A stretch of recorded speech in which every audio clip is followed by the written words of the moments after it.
Month of August. We don't have anything serious going on anywhere across the viewing area right now. A couple of sprinkles south of Pueblo, maybe a couple of sprinkles reaching the ground out along 94 between Yoder and Rush, and that is pretty much it. Most of the stuff is virga because it's so dry in the lower layers of the atmosphere. Yes, that moisture is coming out of the cloud, but it's evaporating before it reaches the ground, creating more wind and rainfall. There's that outflow boundary pushing across parts of southern El Paso County right now. That's going to create some strong gusty wind in many areas. This model tries to pop a few thunderstorms out near the Kansas border by 6:30 this evening. We'll watch that closely. Certainly give you an update as you watch our 6 o'clock and 6:30 shows. Those thunderstorms continue to move off toward the Kansas border. Mostly clear overnight tonight. I think we'll see low clouds and fog close to the Kansas border. Right now, I'm going to stay with mostly clear skies along the I-25 corridor. That westerly flow should keep most of that stuff pushed off to the east of us. Start with sunshine, end up with clouds, and again, a couple of isolated thunderstorms possible tomorrow afternoon with the dry air near the surface.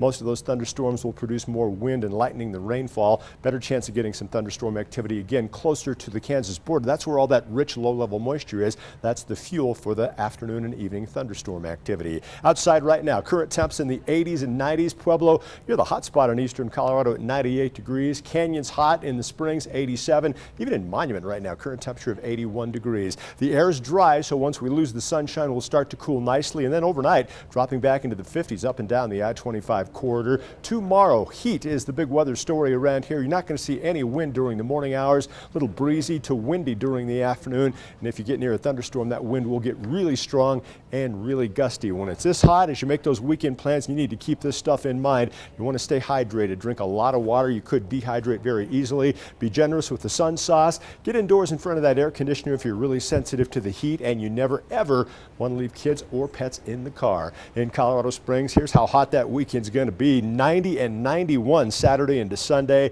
Still sizzling on Monday. Another very hot day on Tuesday. Then a bit of a pattern change could take place by the middle part of next week. More water in the atmosphere, slightly cooler, and a little better chance of getting at least an isolated thunderstorm Wednesday into Thursday. Pueblo, you're going to be locked into a holding pattern for the next 5 days at least. Take a look at those big numbers.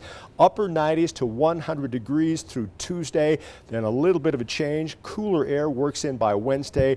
More water in the atmosphere, so a little better chance of landing just an isolated thunderstorm Wednesday into Thursday. For Canyon City, find some shade and a big glass of something real cold, mid to upper 90s over the next 5 days. You'll cool into the lower 90s, a little better chance of seeing at least an isolated thunderstorm by the middle part of next week. And for Woodland Park, really hot even up there at that elevation, mid 80s by Monday, staying in that same neighborhood on Tuesday. Finally, slightly cooler, slightly wetter by the middle part of next week.